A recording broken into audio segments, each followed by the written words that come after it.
Assalamualaikum warahmatullahi wabarakatuh. Pemirsa, senang sekali dapat kembali berjumpa dengan Anda semua dalam program Tabalong Dialog. Bersama saya Muhammad Rizky yang akan menemani Anda selama kurang lebih 1 jam ke depan. Di episode kali ini kita akan membahas seputar terkait dengan perubahan cuaca atau perubahan musim di Kabupaten Tabalong khususnya, di mana dalam beberapa hari terakhir atau beberapa minggu terakhir mungkin masyarakat sudah mulai merasakan dari musim yang kering, kemarau, ada kebakaran hutan dan lahan, ada asap-asap, dan sekarang sudah mulai memasuki musim penghujan. Terlihat di beberapa lokasi kita sering mengalami hujan yang lebat disertai dengan petir. Nah, terkait dengan kondisi pergantian musim di Tabalong saat ini, saya mengundang BPBD Kabupaten Tabalong. Assalamualaikum Pak. Waalaikumsalam warahmatullahi wabarakatuh. Kabar baik ya Pak ya? Alhamdulillah baik. Kita ketemu lagi nih Pak ya, sudah sangat sering sekali ya. Beberapa kali ya. Jadi BPBD ini sangat sering sekali untuk memberikan informasi kepada masyarakat khususnya, bukan cuma sosialisasi langsung di lapangan, tapi di TV Tabalong karena jangkauannya luas lah ya di TV Tabalong, bisa dilihat masyarakat luas. Untuk di seputar Kabupaten Tabalong malah.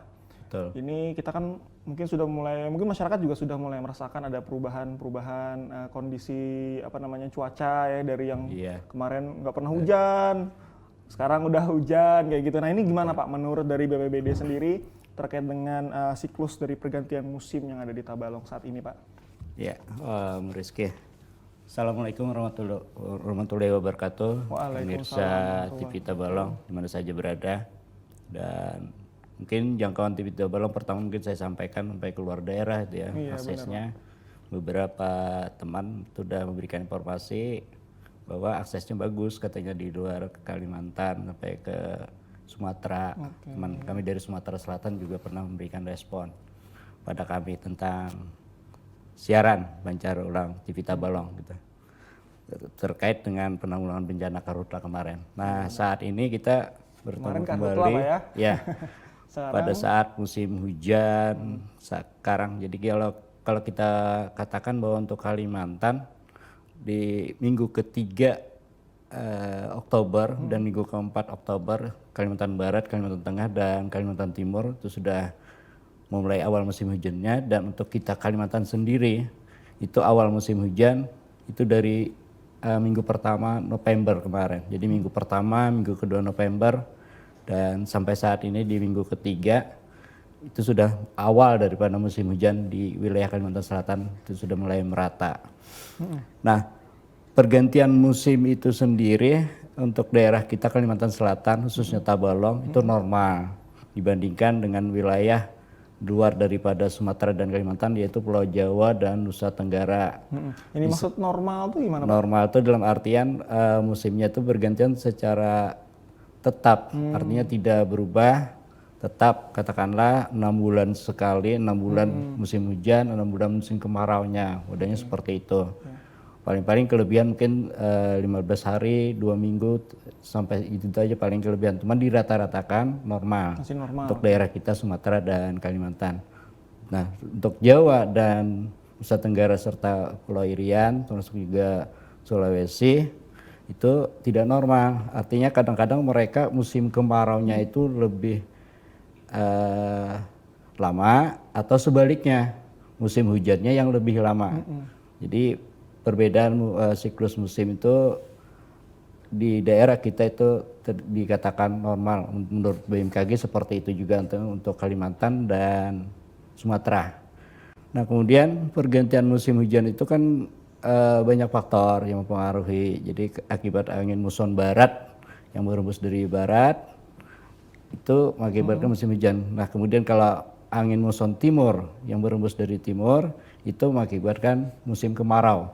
Jadi pengaruh musim itu karena kita berada di daerah tropis, kita cuma ada 2 musim. Artinya beda sekali dengan di daerah yang musim dingin, misalnya di Eropa, di Asia dan sebagainya. Itu beberapa musim, bahkan ada 3 sampai 4 musim. Jadi kalau kita di Tabalong, termasuk Indonesia secara keseluruhan, itu ada 2 musim aja. Jadi ada musim hujan dan ada musim kemarau. Nah, kemudian dari musim itu yang sangat berpengaruh itu pertama angin, tadi ya angin. kemudian juga pergeseran matahari. Jadi matahari itu kita mungkin bisa merasakan, artinya dalam siklus 1 tahun itu ada 4 kali pergeseran. Artinya kalau misalnya dia pada tanggal 21 Juni itu matahari beredar pada wilayah lintang utara. Kemudian nanti pada bulan Juni, September, di bulan September itu dia berada pada persis di wilayah selatan, tepatnya pada lintang Khatulistiwa. Kemudian di Desembernya dia berada di wilayah selatan, kemudian nanti Maret dia balik lagi ke wilayah lintang utara. Jadi itu yang mempengaruhi siklus hujan di Indonesia. Nah, dari Oktober, November, Desember itu matahari berada di lintang selatan. Nah, itu menurut pengamatan seorang ahli meteorologi orang Belanda, kebangsaan Belanda, Beuys Ballet, dia mengatakan angin itu berhembus dari daerah yang temperaturnya tekanannya rendah, artinya yang dingin, yang cukup maksimal, artinya dalam suhu dingin. Dia akan mengalir ke daerah yang tekanannya minimum, artinya suhunya panas. Suhu panas berarti tekanan udaranya minimum. Jadi dari yang dingin, katakanlah Asia, kutub utara atau kutub selatan, dia mengarah ke daerah yang tekanannya minimum, berarti daerah tropis. Nah, dia berhembus seperti itu. Dari lintang utara dia akan membelok ke arah timur. Kemudian yang dari kutub selatan dia akan membelok ke arah barat, seperti itu. Nah, sekarang angin muson barat yang berada di wilayah kita saat ini itu terjadi. Jadi otomatis saat ini kita sudah mengalami musim hujan. Jadi intinya kita sekarang sedang memasuki musim penghujan. Musim penghujan. Jadi itu tadi pengaruhnya, pengaruh keberadaan sisi matahari dan juga keberadaan angin yang berlaku saat ini. Baik, jadi sebenarnya saat ini sudah masuk awal musim hujan. Tahun 2019-2020. Nah perkiraan Pak sampai kapan ini Pak musim penghujan ini? Kalau puncak dulu ya, puncak musim hujan itu dari Desember dan Januari, dan itu diperkirakan untuk tahun 2020 kita sampai Maret. Kemungkinan di April itu sudah memasuki kemarau kembali. Tapi beda ya. Beda saya katakan, artinya tidak semua daerah di Indonesia itu sama. Jadi ada yang curah hujannya lama, kemaraunya sedikit. Sebaliknya juga kemaraunya yang panjang seperti daerah luar Jawa, Bali kita. Demikian. Baik. Jadi itu sekilas tadi tentang apa namanya yang disebut dengan siklus dari pergantian musim dan apa yang menyebabkan sehingga terjadinya musim penghujan di Kabupaten Tabalong ya. Baik, kita lanjut nih Pak, karena nih saya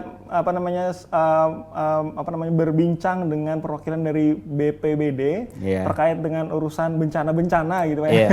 Nah, ini biasanya kan setiap musim itu kada musim kemarau ada permasalahan tersendiri. Nah, ini musim hujan sekarang. Nah, biasanya di musim hujan ini Pak, potensi bencana macam apa biasanya yang rutin ada terjadi gitu Pak? Jadi perlu kami jelaskan kembali, di saat musim hujan seperti ini yang bisa kita rasakan, pertama curah hujan cukup banyak, artinya debit air akan semakin meningkat di sungai, kemudian juga pada kolam-kolam tempat ada hujan dan sebagainya, kemudian biopori yang ada yang masyarakat buat itu kadang sudah terisi.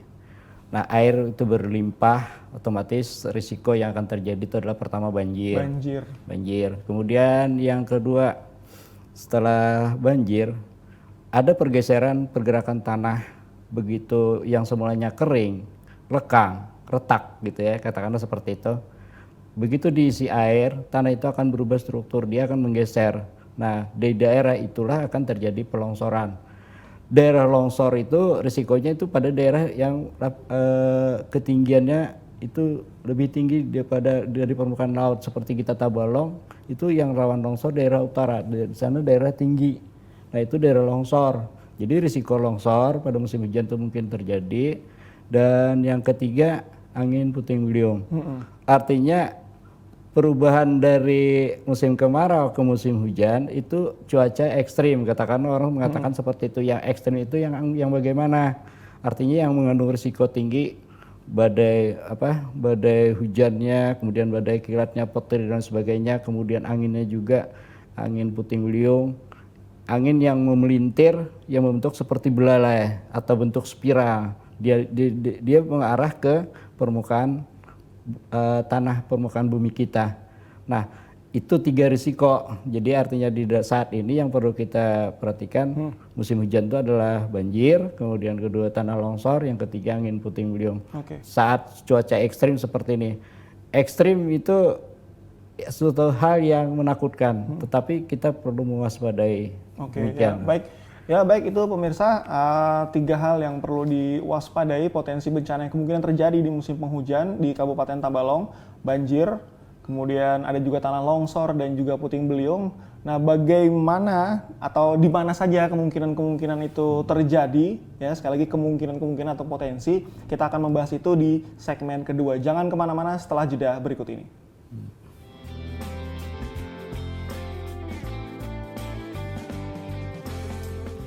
Ya, pemirsa Tabalong Dialog, terima kasih masih kembali bersama kami di program ini. Kita akan melanjutkan kembali. Tadi di segmen 1 kita sudah mengambil kesimpulan bahwa di musim penghujan ada 3 hal atau 3 potensi bencana yang kemungkinan akan terjadi di daerah kita gitu ya. Yang pertama tadi ada kemungkinan banjir karena debit air sangat tinggi. Yang kedua ada kemungkinan longsor. Nah, dan ketiga ada kemungkinan puting beliung.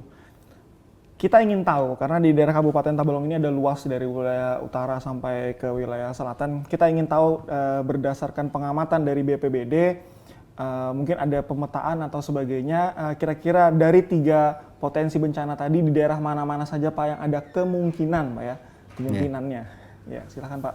Baik, Rizky, untuk peta daripada daerah rawan bencana kita di Kabupaten Tabalong saat musim hujan seperti ini, kita sudah memetakan.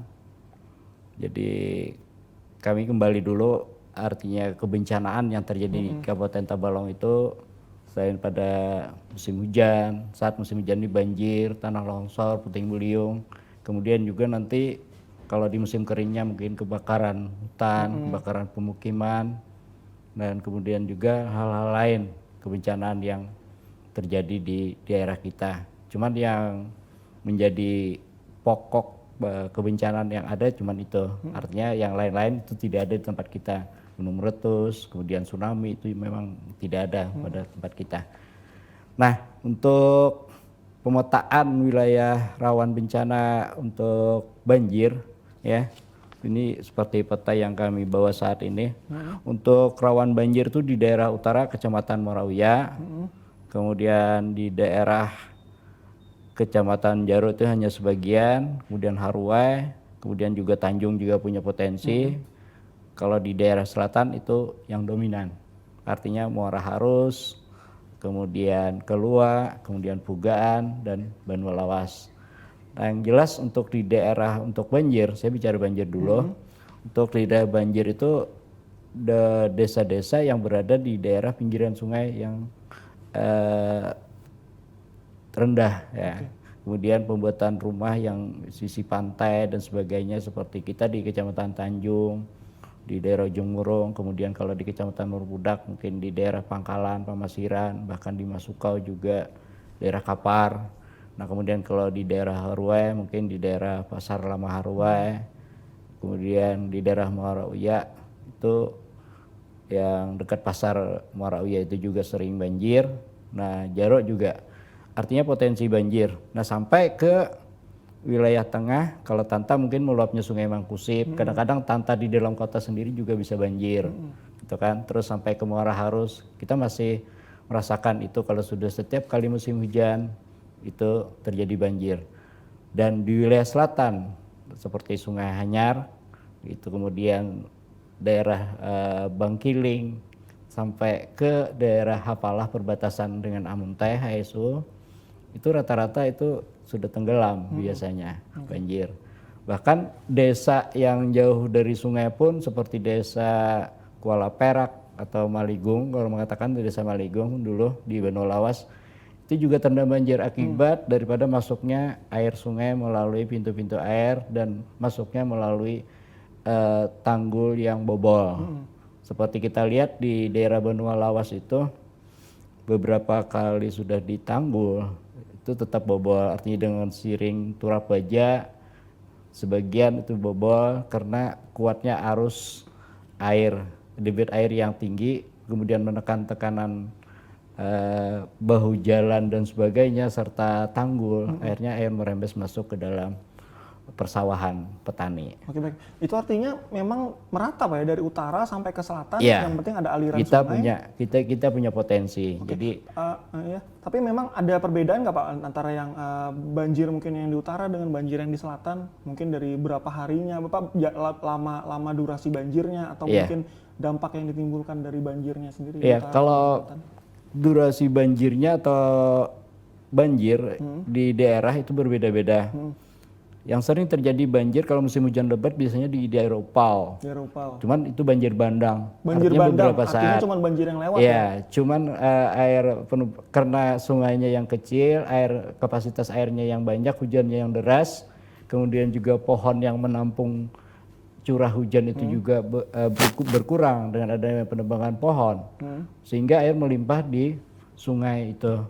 Nah, melimpahnya air di permukaan sungai sehingga menimbulkan banjir bandang, dan itu cuman tidak lama, ya paling lama setengah jam itu air itu sudah akan turun kembali. Cuman yang namanya banjir bandang di situ di Upal ya, kemudian juga ada di daerah Bintang Ara, itu juga pernah terjadi bandang. Kemudian masyarakat itu perlu berhati-hati saat itu, dan masyarakat pun sudah sering merasakan bahwa paling cuma sebentar, cuma tetap punya risiko tinggi. Ya, benar. Nah, selanjutnya kalau banjir di daerah tengah itu biasa-biasa saja, kita masih bisa mengontrol, artinya bisa menghitung.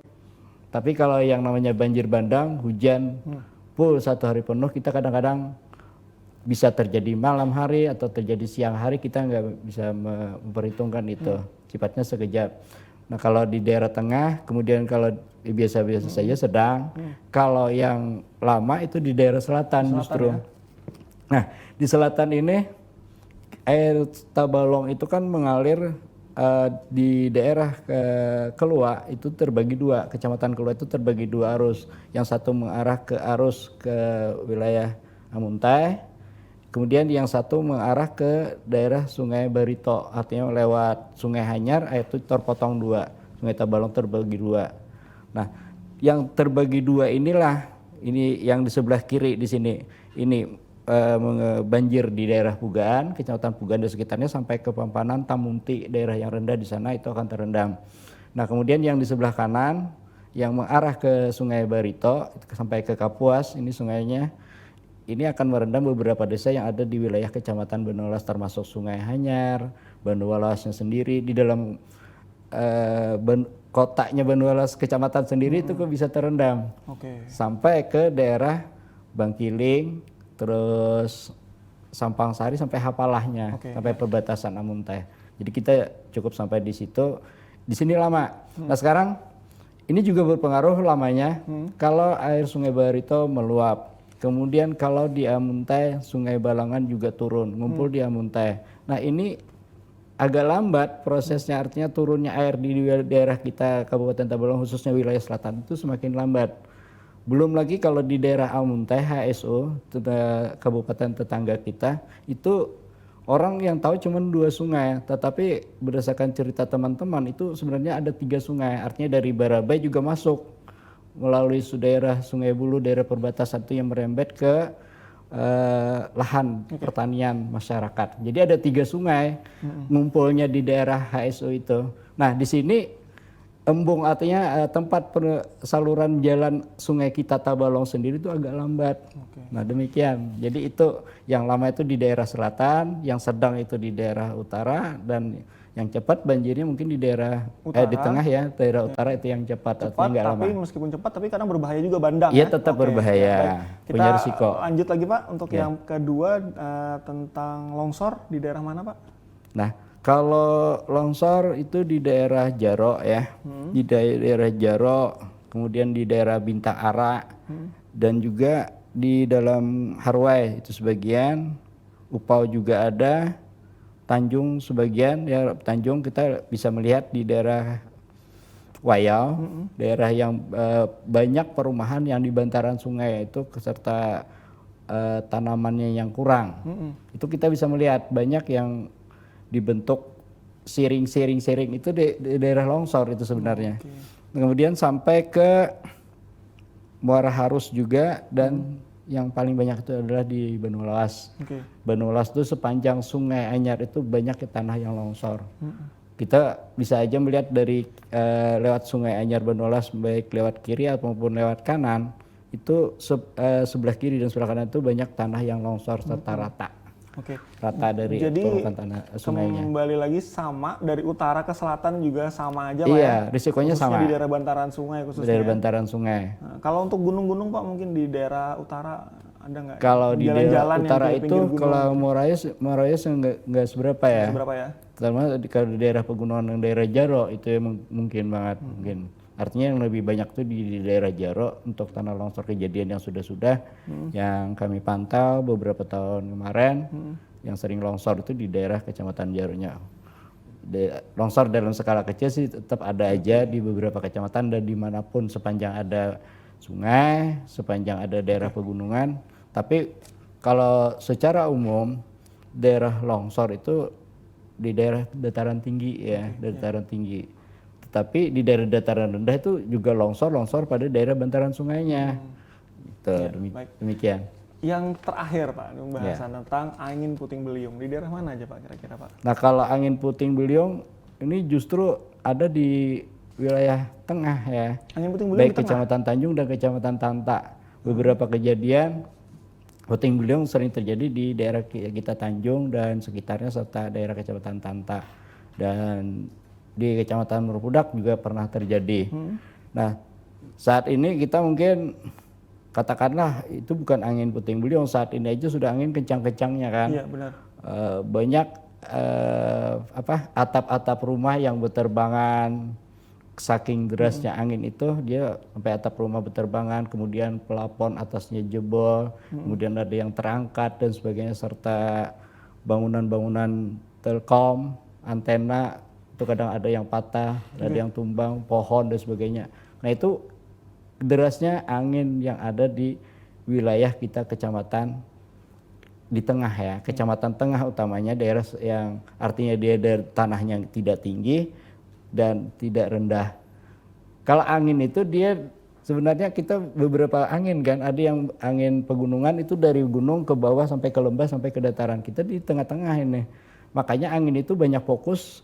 Kalau kita teliti menyatu di wilayah tengah kita Tabalong, Tanta, Kecamatan Murpudak, angin puting beliung itu perlu diwaspadai. Oke Pak, baik Pak. Ini berkaitan dengan puting beliung Pak. Saya mau tanya lagi, memang dalam beberapa hari terakhir atau minggu-minggu terakhir ini ya, minggu terakhir ini memang saya ada banyak sekali nih hujan, itu sudah petir, udah keras banget suara petir, terus kadang sudah sangat gelap sekali itu dan angin kencang yang seperti beliau bilang tadi disertai hujan. Nah itu ada dampak yang apa Pak apa dampak yang sudah mungkin ada dirasakan dalam beberapa minggu terakhir yang sudah diteliti sama BPBD Pak? Ya, jadi hujan deras dan angin yang kencang berhembus pada saat ini beberapa hari yang lalu sampai saat ini pun kita tetap mewaspadai. Itu hal-hal yang perlu kita perhatikan, artinya dampak yang terjadi di masyarakat. Pertama masalah kebakaran, kebakaran pemukiman yang jelas, kebakaran rumah. Korsleting listrik itu bisa terjadi karena perembasan air hujan di dalam rumah tangga, peralatan listriknya yang rusak dan sebagainya, itu satu. Kemudian juga dari kilatan petir ya, kilatan petir itu juga punya risiko. Beberapa kajian yang pernah terjadi itu begitu kena disambar petir dia akan terbakar. Kita nggak tahu ya kan, walau alam kita sebagian nggak memperhatikan. Kadang-kadang begitu ada petir kita pada takut semuanya berada di dalam rumah dan kadang-kadang ada yang sampai tertidur, mending tidur aja katanya biar nggak usah mendengar suara petir seperti itu. Nah kemudian dampak yang lain selain kebakaran, yang jelas banjir ya itu sudah pasti, selokan dan sebagainya. Kemudian di daerah pemukiman, sungai-sungai kecil itu sudah pasti ada dampaknya banjir. Kemudian di jalan raya juga kita bisa melihat jalan licin, kecelakaan transportasi juga akan makin meningkat pada saat terjadinya hujan itu. Kemudian hal-hal lain, kesambar petir juga hati-hati. Tersambar petir ya? Ya, manusia yang kesambar petir. Jadi itu juga bisa terjadi saat hujan dia jalan, misalnya di tengah sawah, tidak ada pohon yang lain, pelindung dan sebagainya, itu bisa tersengat dengan kilatan petir. Kemudian bencana-bencana yang lain,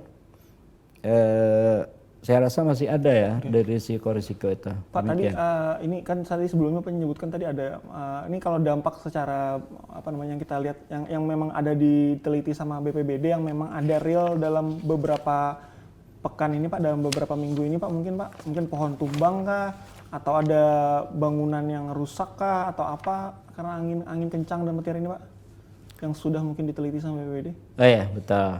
Jadi yang terjadi saat ini beberapa hari yang lewat, yang jelas itu banyak sekali itu adalah pohon tumbang. Pohon tumbang itu ya? Pohon tumbang. Jadi pohon tumbang itu seperti pohon karet, kadang yang berada di pinggiran jalan dan sebagainya. Kalau yang di tengah hutan kita nggak melihat, ya.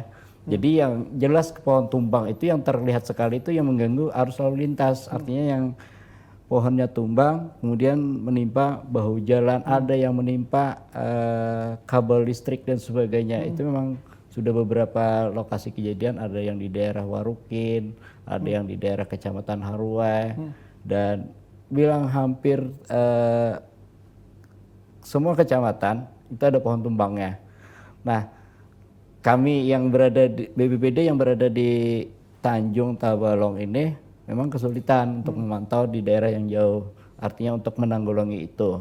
Nah, di sini masyarakat kadang-kadang baik itu supir, pengendara setempat yang mau lewat, mereka berkorban untuk memotong dahan, batang dan sebagainya itu diamankan untuk tidak mengganggu arus lalu lintas. Itu yang pertama, pohon tumbang. Kemudian kecelakaan ya, kecelakaan beberapa kali kejadian musim hujan, orang memaksakan mengendarai kendaraannya di musim hujan karena tidak waspada, akhirnya terjadi tabrakan lalu lintas dan sebagainya. Itu yang kedua. Dan yang ketiga adalah rusaknya rumah. Artinya rusaknya rumah dengan adanya tanah longsor dan sebagainya, kita juga memperhatikan itu. Kalau tanah longsor saat ini sudah seperti saat ini kan kejadian sudah di awal-awal musim hujan itu seperti di Hapalah kemarin. Nah, di Hapalah itu sudah terjadi longsor. Demikian. Ya, baik Pak. Nah, itu tadi ada potensi-potensi dan juga pemetaan daerah-daerah yang kemungkinan bisa saja terjadi bencana di beberapa daerah. Ya, saya ingin tahu nih seperti apa langkah yang akan dilakukan oleh BPBD untuk bisa menanggulangi hal tersebut, atau mungkin bagaimana untuk mengantisipasi hal tersebut supaya bisa palingnya kita bisa meminimalisir dampak dari kemungkinan potensi bencana yang diakibatkan oleh musim penghujan ini. Tapi setelah jeda yang berikut ini, pemirsa jangan kemana-mana, kita akan kembali lagi setelah jeda yang satu ini.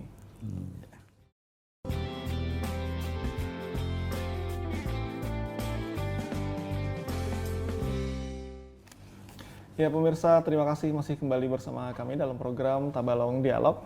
Baik, kita akan melanjutkan perbincangan kita. Ada begitu banyak tadi potensi bencana yang kemungkinan terjadi. Nah, saya ingin bertanya dengan Pak Abdul Aziz nih sebagai perwakilan dari BPBD Kabupaten Tabalong. Kita ambil contoh Pak ya, tapi mudah-mudahan tidak ada. Nggak apa-apa. Misalnya terjadi banjir di suatu daerah di Tabalong, banjir. Lalu apa yang akan langsung dilakukan oleh prosedur seperti apa yang akan dilakukan oleh BPBD Pak? Kita ambil contoh banjir.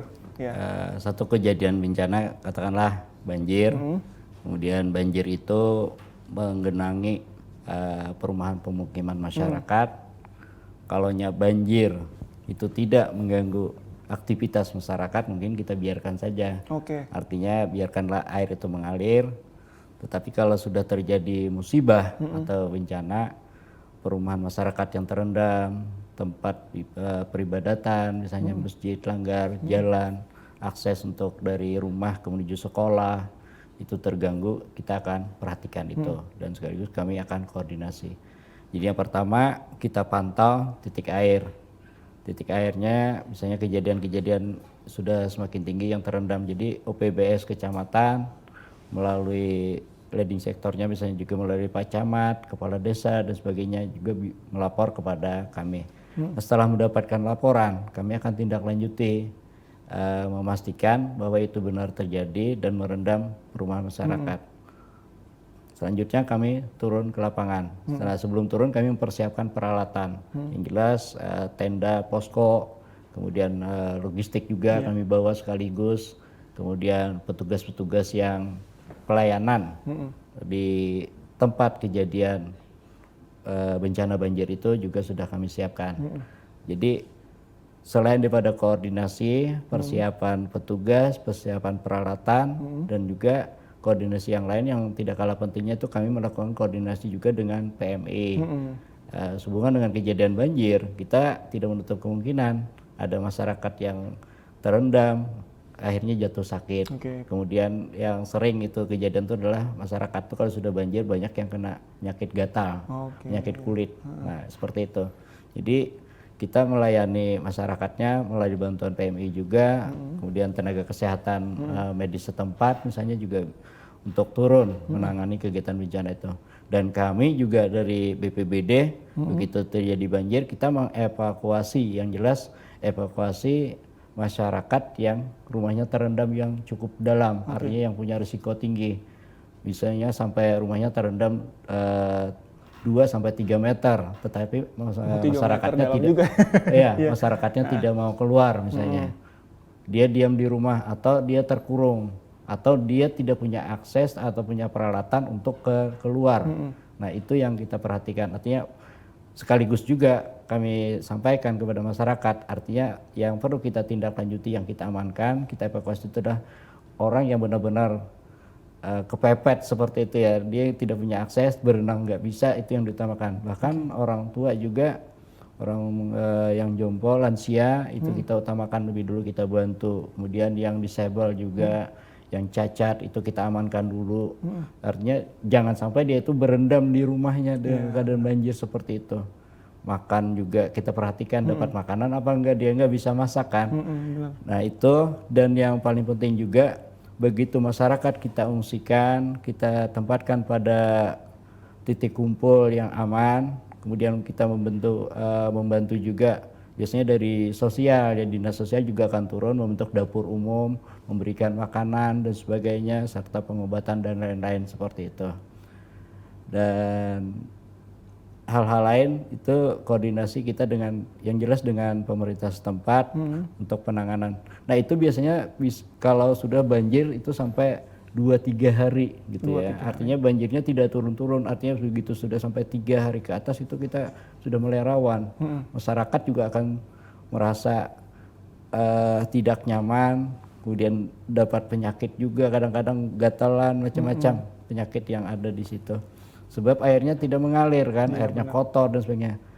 Nah, dengan kotornya air yang ada di sekitar situ, otomatis fasilitas PDAM kadang-kadang juga terhambat. Nah, kami juga akan menurunkan bantuan fasilitas air bersih. Artinya bukan hanya bantuan logistik, tetapi fasilitas air bersih pun kita sediakan untuk masyarakat yang berada di wilayah bencana banjir itu. Itu dari BPBD sendiri Pak? Iya, atau mungkin dari ada BPBD. dari bantuan dari lain? Biasanya Enggak, BPBD kita biasanya. BPBD Memang sendiri. sudah disediakan ya? Sudah disediakan itu unit tangki pemberian air bersih. Jadi air bersih itu tidak diberikan pada saat musim kemarau kemarin, dan sampai saat ini pun kita masih memberikan ini walaupun sudah mulai musim hujan. Di daerah Jangkung ke dalam itu daerah Kecamatan Tanjung Wikau, dan daerah Pamarangan kanan, daerah Jahun, di sana kan masih kekurangan air bersih, jadi kita masih tetap menyuplai. Nah itu, nah saat banjir pun air bersih itu dipakai, disuplai kepada masyarakat yang terendam banjir. Artinya mereka tidak mendapatkan air bersih. Nah kita membawa unit tangki, kita berikan kepada masyarakat. Ya, itu. Ya baik Pak, itu tadi itulah yang akan dilakukan oleh BPBD, pemirsa ya. Iya betul. Tindakan yang langsung secepatnya melihat dari kondisi seperti apa di lapangan seperti itu. Nah itu kan tadi tindakannya Pak ya, tindakan ketika terjadi bencana. Nah selain daripada itu Pak, untuk pencegahan biasanya selain sosialisasi kita seperti kita berbicara saat ini Pak, biasanya apa yang dilakukan oleh BPBD Pak untuk mengantisipasi dari terjadinya potensi bencana di Tabalong Pak? Ya, baik Rizky. Antisipasi kami dari Badan Penanggulangan Bencana Daerah Kabupaten Tabalong sebelum terjadinya musim hujan atau seperti kejadian yang saat ini, kita jauh-jauh hari sudah melakukan sosialisasi melalui pelatihan-pelatihan itu kepada masyarakat. Tapi frekuensinya memang agak rendah ya kegiatan untuk sosialisasi banjir dan musim hujan ini dibandingkan sosialisasi kegiatan karhutla. Nah, sebab itu lebih rawan dianggap dan itu jadi perhatian masyarakat pemerintah utamanya. Artinya tidak kalah penting juga kami pun menghimbau setiap masyarakat setiap datang musim hujan, artinya masyarakat yang jelas berada di wilayah rawan bencana itu agar berhati-hati. Mereka pun sudah sadar, artinya mereka sadar bencana bahwa itu pasti akan terjadi di saat musim hujan. Kami tidak bosan-bosannya mengingatkan kepada mereka atau memberikan solusi terbaik, artinya mereka bisa pindah ke daerah yang lebih tinggi misalnya atau membangun rumah di wilayah yang lain yang jauh lebih aman dibandingkan di saat terjadi musim hujan. Sampean itu pasti akan rumah sampean itu akan banjir kembali atau terendam. Tapi begitulah keadaan, kita juga tidak memaksakan masyarakat, artinya mereka harus bagaimana bertindak, yang jelas yang penting mereka bisa menyelamatkan, itu yang pertama. Selain pada sosialisasi, kita juga melakukan mitigasi pengadaan peralatan-peralatan mitigasi bencana terhadap banjir, artinya pengadaan peralatan. Yang jelas kami untuk tahun 2020 ini juga ke depan ya, kita juga akan memberikan peralatan pelampung, artinya pelampung kepada masyarakat yang khusus di daerah rawan bencana itu secara gratis, artinya kita hibahkan kepada masyarakat, kepada rompi pelampung. Selain itu juga kami berharap mudah-mudahan nanti kiranya bisa kami anggarkan juga, artinya bantuan perahu dan lain-lain serta peralatannya itu kepada kelompok-kelompok yang kami anggap rawan terhadap bencana banjir. Nah itu juga masih dalam program kami. Selain pada bantuan-bantuan itu, kami juga melakukan koordinasi kepada pihak terkait, khususnya kecamatan dan kepolisian juga dan Ramil juga, artinya saat musim kemarau kita sudah mempersiapkan daerah rawan begini, daerah bencana, rawan bencana kehutanan, misalnya kebakaran di daerah ini. Kita tetap mengingatkan kepada unsur terkait. Nah saat musim banjir dan musim hujan ini pun kami tetap memberikan informasi kepada unsur terkait yang ada di wilayah rawan bencana dari kecamatan-kecamatan itu agar bisa tetap siaga 24 jam. Dan kami pun dari atas, dari pimpinan kepada bawahan, kepada staf, kepada petugas selalu mengingatkan melalui informasi medsos, melalui WA, hati-hati musim hujan udah datang, peringatan, tetap siaga, tetap tanggap, dan tetap tangguh di lapangan. Kemudian peralatan tolong perhatikan, artinya peralatan untuk terjun ke lapangan itu agar benar-benar qualified lah istilahnya, kalau kita sudah gunakan di lapangan itu harus bagus. Artinya jangan sampai kita mengecewakan di dalam memberikan pelayanan kepada masyarakat. Nah itu. Ya, baik. Nah ini menarik sekali. Mungkin kita akan memikirkan solusi apa yang akan kita lakukan atau mungkin sudah pernah dilakukan Pak. Tapi mungkin setelah jeda yang berikut ini, jangan kemana-mana pemirsa. Kita akan kembali lagi setelah jeda berikut ini.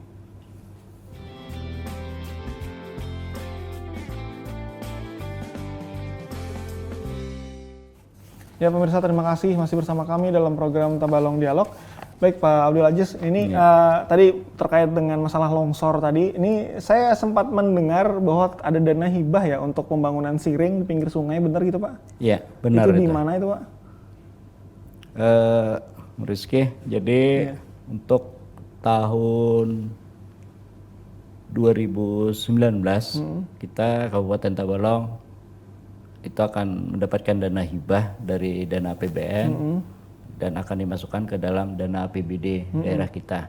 Tapi saat ini kita sudah memasuki proses, sudah pembuatan perencanaan dan proposal persiapannya serta membuat rencana kerja ke depan. Kemungkinan itu memang yang saya tahu itu kurang lebih dana hibah itu kurang lebih 6,6 miliar. Ya. Dan perencanaan itu pun juga akan ditujukan pada pembuatan siring turap baja. Set file turap baja yang ada di Desa Sungai Anyar. Desa Sungai Anyar di RT 5 ya, di daerah RT 5. Saya kelupa apa RT 5 atau 6 kemarin itu ya saya lihat surveinya. Nah, kurang lebih panjangnya 56,25 meter. Jadi insya Allah perencanaannya itu akan dilaksanakan dimulai di akhir Desember sampai ke tahun 2020. Memang dana hibah di tahun 2019, tetapi dana hibah itu tetap bisa dilaksanakan 12 bulan ke depan. Nah, itu yang pertama. Sebenarnya kami banyak mengusulkan ada 7 kegiatan kemarin itu, tetapi 5 kegiatan yang disurvei, yang disepakati untuk diusulkan melalui RAP yang sudah kami olah. Termasuk di Sungai Anyar itu ada 3 titik, kemudian ada di Sungai Gampa, tanah longsor juga. Kemudian yang di Banua Rantau yang dekat masjid itu juga rawan, itu juga tanahnya longsor dan jalannya juga sempit. 3, jadi ada 5. Kalau kita hitung kemarin itu dengan daerah mana? Daerah Kecamatan Tanjung itu juga ada tanah longsor, dan di Kecamatan Bintang Arat juga ada tanah longsor, tetapi itu tidak disetujui karena memerlukan anggaran yang besar dan disarankan oleh tim surveinya itu agar membuat jalan baru. Nah, jadi dari 5 kegiatan yang sudah disepakati, mungkin ini di tahun 2019 kita sebenarnya berharap itu semua dipenuhi, tetapi karena banyaknya permintaan dari seluruh kabupaten kota yang ada di Indonesia dari masing-masing BPBD-nya, jadi itu disepakati 123 kabupaten kota itu diberikan bantuan. Nah, sebenarnya proposal yang kami olah itu sudah 2 tahun yang lalu, tahun 2017, kemudian ada yang 2015, baru sekarang itu realisasinya. Baik Pak. Jadi intinya adalah bahwa pemerintah Kabupaten Tabalong melalui BPBD ini sebenarnya sudah ada upaya ya, sudah upaya, dan alhamdulillah meskipun mungkin baru beberapa, tapi ini akan terus berkelanjutan ya Pak ya, mungkin bertahap Pak ya istilahnya ya, bertahap ya. Jadi bukan dibiarkan ya Pak ya sebenarnya, bukan tapi dibiarkan. Ada sebenarnya tapi bertahap. Boleh saya tambahkan, boleh, jadi silakan, Pak. Kegiatan itu juga dilakukan oleh pemerintah daerah dan juga kalau misalnya dana memang cukup, kalau memang dananya cukup besar, jadi kita menggunakan dana rehabilitasi rekonstruksi DRR BNPB. Jadi kita usulkan ke sana melalui dana APBN. Jadi dia bukan dana DAK ya, tapi dana hibah dari dana rehabilitasi rekonstruksi BNPB yang mengelola. Kita di daerah BPBD yang mengusulkan melalui proposal. Nah itu, jadi dari pemerintah daerah sendiri melalui VOVR itu juga sudah melaksanakan kegiatan penyeringan. Di Benoles memang sudah ada juga bangunan beberapa titik, dan kita bisa melihat banyak yang belum gitu ya, yang belum kita laksanakan untuk pembuatan siring baik set file ataupun slab file. Harapan saya mudah-mudahan kalau saya melihat itu memang bagus saat ini, memang slab file, sistem slab file itu lebih bagus daripada set file. Cuman tergantung kondisi tanah dan arus sungainya. Demikian. Baik. Ini kan kita kembali lagi Pak ya, tadi membahas longsor nih lumayan panjang ternyata. Iya, banyak. Iya benar. Banyak kita mau kembali lagi nih Pak, apa yang ingin Bapak sampaikan ke masyarakat terkait dengan kita lagi mengalami proses peralihan musim ini Pak, dari musim kemarau menuju musim penghujan. Ada yang sampaikan Pak? Jadi saya berharap sekali kepada masyarakat saat ini pada saat musim hujan, dan kadang-kadang anginnya juga kencang, kadang juga akan puting beliung juga akan ada. Jadi yang pertama sekali perlu diwaspadai, artinya itu merupakan suatu kejadian alam yang harus kita waspadai. Artinya kita berhati-hati. Yang namanya waspada itu artinya kita tetap siaga, memperhatikan, jangan sampai kita menantang arus kejadian alam itu. Pertama kalau saat musim hujan, mungkin kita sedia payung lebih dulu, itu lebih bagus, menyediakan peralatan biar kita aman. Baik kita melakukan bekerja ke kantor atau ke pasar dan sebagainya, kita tetap harus memperhatikan itu. Kemudian arus lalu lintas juga kadang-kadang terganggu. Beda sekali saat musim kemarau dengan musim hujan. Saat ini kita banyak hal-hal yang terhambat, apakah itu waktu dan sebagainya. Kemudian hal-hal lain juga yang perlu diingat saat terjadi badai hujan, kadang-kadang juga terjadi hujan es ya, hati-hati. Artinya tidak semua daerah itu akan terjadi hujan es, tetapi hujan es juga kadang-kadang bisa terjadi dalam waktu yang sekejap. Artinya beberapa saat akan terjadi hujan es. Nah, itu sangat berbahaya. Kadang-kadang bangunan rumah kita juga akan rusak. Jadi kita mungkin sering terjadi ya di Pulau Jawa, Sumatera itu ada hujan es sudah terjadi. Tapi kita di daerah kita Tabalong sendiri kadang-kadang jarang ya. Tapi pernah hujan es, teman, hujan esnya kecil ya. Itu juga bisa terjadi. Jadi itu perlu diwaspadai. Kemudian saat banjir juga perlu diperhatikan keselamatan anak-anak kita, keluarga kita yang berada di bantaran sungai. Kemudian tanah longsor itu perlu diingat lagi juga, perhatikan. Dan tidak kalah pentingnya di saat musim hujan saat ini itu juga ada unsur penyakit yang akan timbul. Nah, seperti flu ya, flu, ispa dan juga DBD, demam berdarah tinggi akibat nyamuk Aedes aegypti itu. Biasanya musim hujan itu pasti ramai. Nanti proses pengasapan, fogging, teman-teman dari dinas kesehatan tuh mesti akan turun. Itu sudah hampir setiap tahun. Kalau di musim kemarau jarang fogging itu terjadi karena foggingnya udah terjadi di hutan dengan asapnya itu tadi ya, karhutla ya. Artinya dan sekaligus juga dengan musim hujan ini mungkin menutup daripada siklus kebakaran hutan lahan kita. Artinya di daerah tahan gambut itu sudah berair, dan tolong diperhatikan untuk daerah selatan mungkin saat musim hujan ini juga penting untuk membuat penampungan air ya, saya rasa itu.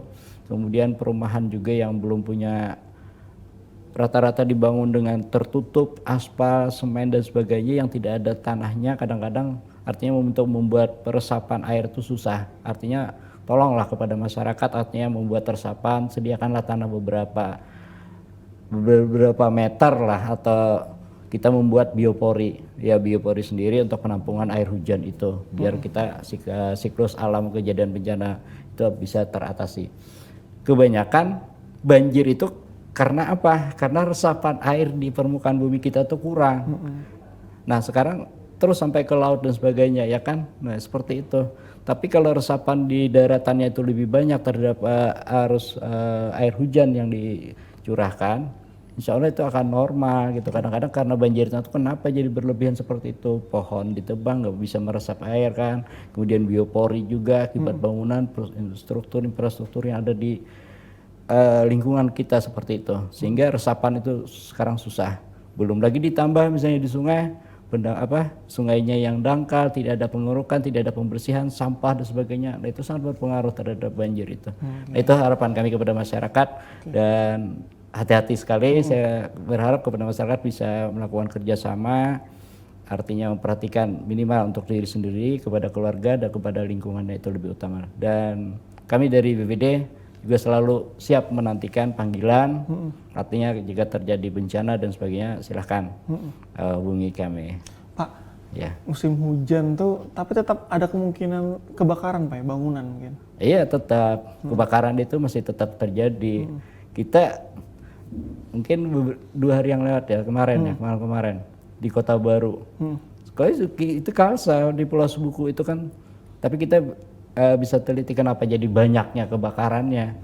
Meskipun musim hujan ya? Iya, hari Minggu kemarin di Tanjung Putri juga terjadi kebakaran. Udah musim hujan tetap terjadi kebakaran. Bahkan saat musim hujan pun, seperti kejadian di Amuntai, musim hujan, hari hujan tetap terjadi kebakaran. Bahkan yang di Banjarmasin, mungkin kita masih ingat musim hujan, itu bangunan banyak yang terbakar. Kita artinya bukan berarti aman ya? Aman. Artinya saya katakan tadi musim hujan bisa terjadi korsleting listrik akibat perembasan air hujan. Peralatan listrik ya? itu.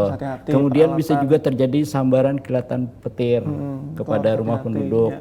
Nah itu juga hati-hati, tetap waspada kita. Bangunan-bangunan yang tinggi di Agung ya, sarang burung, itu kan kena. Itu juga berbahaya Pak ya? Iya, kena kilatan petir akhirnya terbakar. Sarang burung seperti itu. Jadi tidak menutup kemungkinan, artinya tetap waspada masyarakat di saat musim hujan ini. Kebakaran itu tetap menghantui kita, dan kebakaran itu nggak bisa kita prediksi ya, nggak bisa kita tutup, kita lepaskan, karena sejak manusia hidup dia selalu memerlukan api dan kita memakainya. Gitu. Tapi bijaklah kita dalam menggunakan api, baik api listrik, api alam, api apa aja, kita tetap bijak dan memperhatikan keamanannya. Kira-kira itu. Baik, terima kasih banyak nih perbincangan yang sangat luar biasa sekali sama-sama, dengan Pak Abdul Aziz dari BPBD Kabupaten Tabalong. Semoga ini bisa memberikan pengetahuan sekaligus kita bisa mengantisipasi dampak-dampak apa saja yang kemungkinan terjadi selama musim penghujan. Dan jangan lupa meskipun musim penghujan belum tentu tidak ada kebakaran, Pak ya. Tadi malah justru harus berhati-hati, sangat berhati-hati sekali. Baik, saya mau mengucapkan terima kasih Pak pada Pak Abdul Aziz atas kehadirannya. Dan pemirsa, saya juga mengucapkan terima kasih banyak atas perhatiannya dan sudah menyaksikan kami sepanjang acara pada episode kali ini. Mudah-mudahan ini bisa memberikan manfaat kepada kita semua. Apabila ada kekurangan, saya juga memohon maaf.